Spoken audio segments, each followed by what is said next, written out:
Today we are going to learn about how to use uh, working plane and negative volume effectively in this model. So yesterday we learned about how to model this piping system and how to do the connection design for this model. If you haven't watched it, then please check that first. So today uh, let us just try to learn how to use negative volume and working plane effectively. So let us start. So here we can see this is a simple pipe and then a lot of connection designs. So here we can see SP1, this is the stiffening plate member, and after that I have added GRD1, this is like the anchorage member, and then after that it's SP2, which is just like some distance from the SP1 member, and all the connection member are joined to the SP2.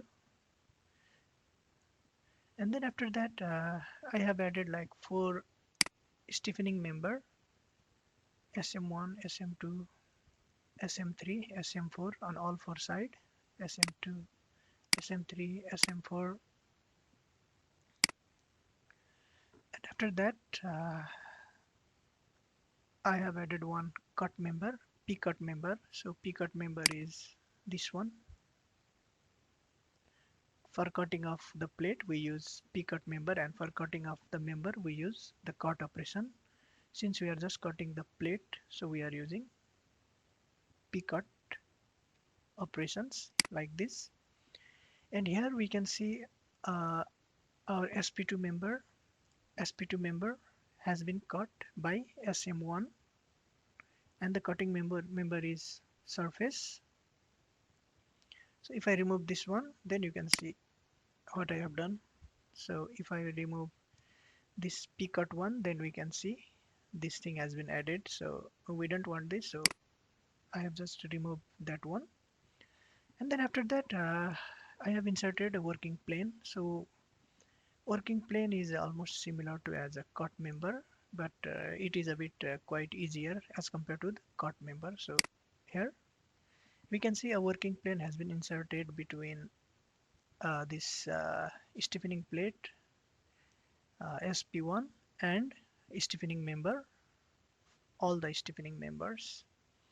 So if I remove the working plane, then we can see a lot of warning message has been generated. So what working plane generally does is it just helps to cut the member effectively and in a easy way. So after working plane I have just used the cut member. So here let us see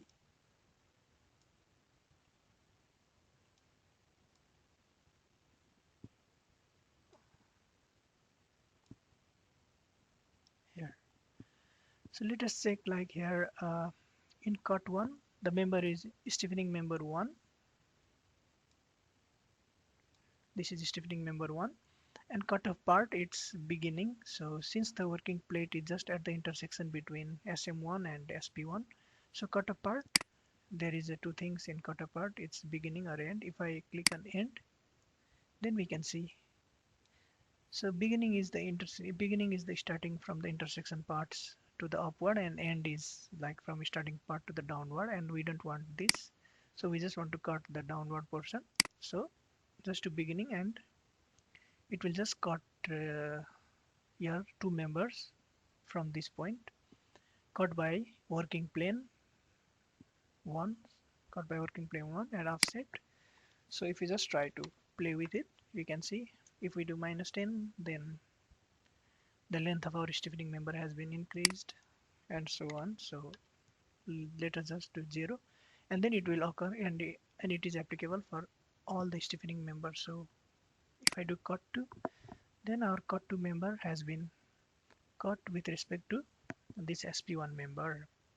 So by this way we can use the working plane in order to cut our uh, member effectively. And if we remove the working plane, we can see the stiffening member has been elongated up to this part, yeah, down the beneath the stiffening plate one. So just by adding the working plane, our cutting operation has been done. So this is the effective and easier way as compared to using the cut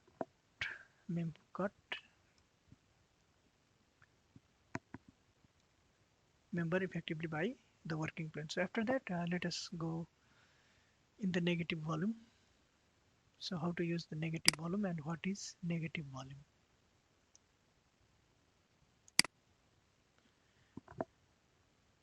So negative volume is used just to remove the excess portion in Idea Statica.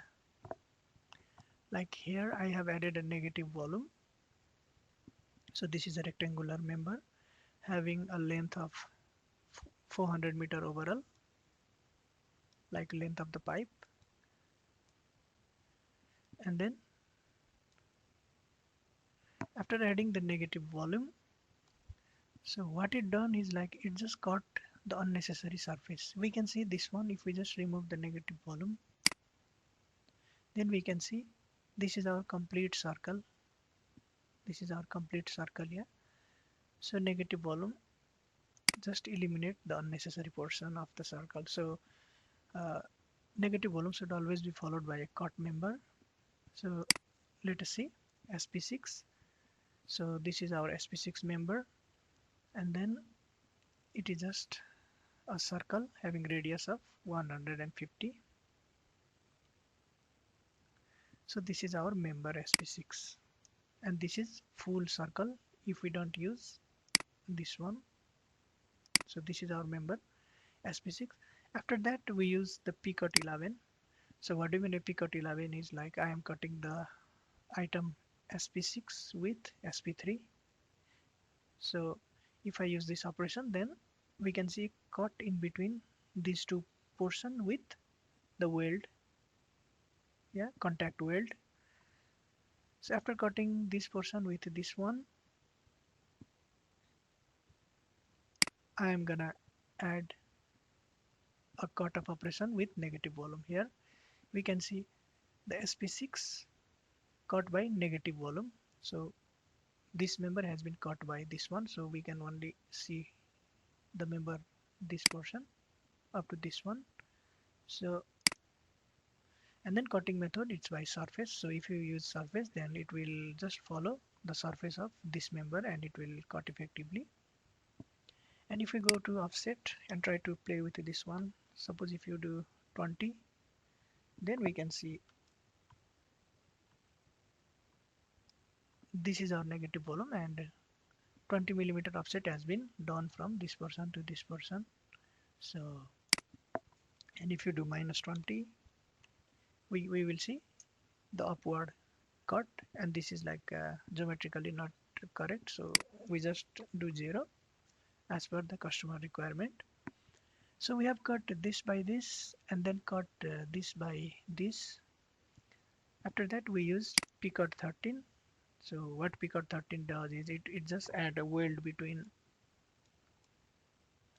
member SP6 and B1 because we need to connect these two member, yeah. So P-cut 13 add the weld between these two things, and then after that we can execute our operation.